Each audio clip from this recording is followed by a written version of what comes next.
নমস্কার বন্ধুরা, মেনকা রান্নাঘরে আপনাদের সবাইকে স্বাগত জানাই। তো বন্ধুরা, আমি আজকে নতুন আবার একটা রেসিপি নিয়ে চলে এসেছি। খুব তাড়াতাড়ি সহজে এটা বানানো যাবে, সুজির চিলা। তো সকাল বিকাল এটা নাস্তা কিভাবে বানাবো আর আজকে আপনাদের সঙ্গে শেয়ার করছি। তো চলুন বন্ধুরা, রেসিপিটা বানিয়ে দেখাই আর পুরো ভিডিওটা দেখার জন্য অনুরোধ করছি বন্ধুদেরকে। তো চলুন আমি রেসিপিটা বানিয়ে দেখাচ্ছি। তো আমি এখানে প্রথমে একটা পাত্র নিয়েছি, তো ওর মধ্যে দেখুন হাফ বাটি মতন আমি সুজি নিয়েছি। এখানে হাফ বাটি সুজি নিয়েছি আর এখানে দই নিলাম একটু হাফ বাটির মতন, আমি দইও নিয়েছি। এবার এর মধ্যে দিয়ে দিচ্ছি একটু খাবার সোডা, সামান্য একটু খাবার সোডা দেবেন। একটু বিন নুন দিলাম,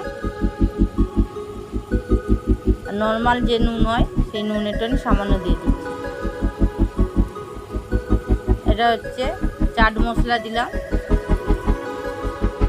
দিয়ে ভালো করে এটাকে ফাটিয়ে নেবো। তো গোটা জিরে একটু দিয়ে দিলাম, দিয়ে এবার ভালো করে এটাকে ফাটিয়ে নেবো। দেখুন এইভাবে ভালো করে ফাটিয়ে নিচ্ছি, সামান্য একটু জল দিয়ে এটাকে ভালো করে ফাটিয়ে নেবো। আবার যাতে রেস্টে রেখে দিলে সুজিটা যাতে ফুলে যায়। সামান্য একটুখানি জল দিচ্ছি, আর বেশি জল দেবো না এখন।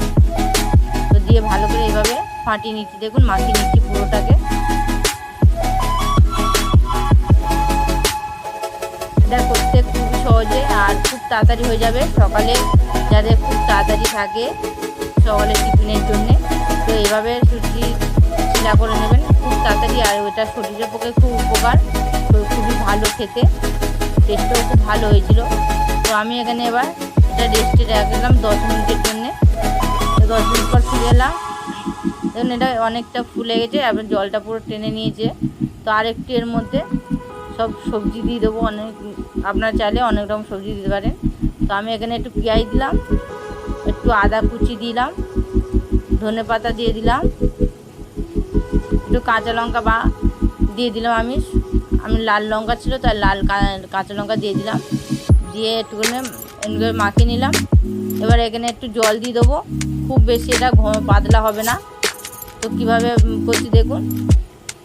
তো দিয়ে ভালো করে সবগুলো ভালো করে এইভাবে ফাটিয়ে নিচ্ছি, পুরো এভাবে মিক্স করে নিতে হবে। একটু স্বাদ মতো নুন দিয়ে দিলাম, আর একটু এখানে গাজর একদম ঘষে নিয়েছিলাম গেট করে, তো গাজরটাও দিয়ে দিলাম, দিয়ে আবার কিছুক্ষণ এইভাবে ফাটিয়ে নিচ্ছি।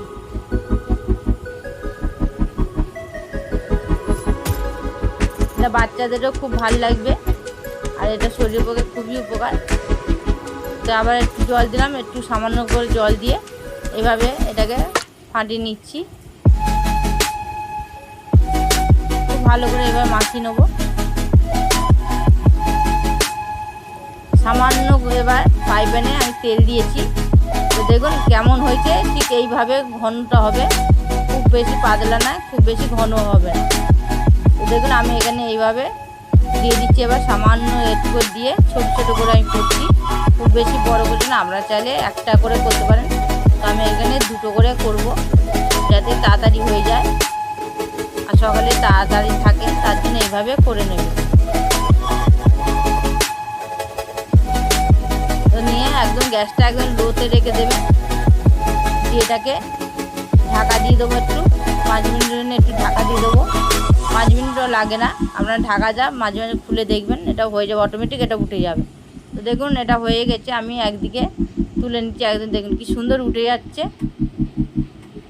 আর একটা উল্টে দিলাম, আর একদিকে দিয়ে আর একটু ঢাকা দিয়ে এটা আবার একটু করে নেবো রান্না। এইভাবে সবগুলো আমি করে নেবো। দেখুন কি সুন্দর হয়েছে দেখতে, খুব সুন্দর উঠেছে, খেতেও খুব দুর্দান্ত হয়েছিল। আরও একটা করে দেখিয়ে দিলাম, এইভাবে করে নেব। তো কেমন হলো বন্ধুরা, একটা কমেন্টও অবশ্যই জানিয়ে দেবেন, একটা লাইক করে দেবেন, অনেক অনেক করে শেয়ার করুন বন্ধুরা, যাতে আরও নতুন নতুন রেসিপি দেখাতে পারি। আর একটা সাবস্ক্রাইব করে দেবেন, যাতে আরও নতুন রেসিপি নিয়ে আপনাদের সঙ্গে ফিরে আসতে পারি। তো এখন মতন আবার এলাম, নমস্কার।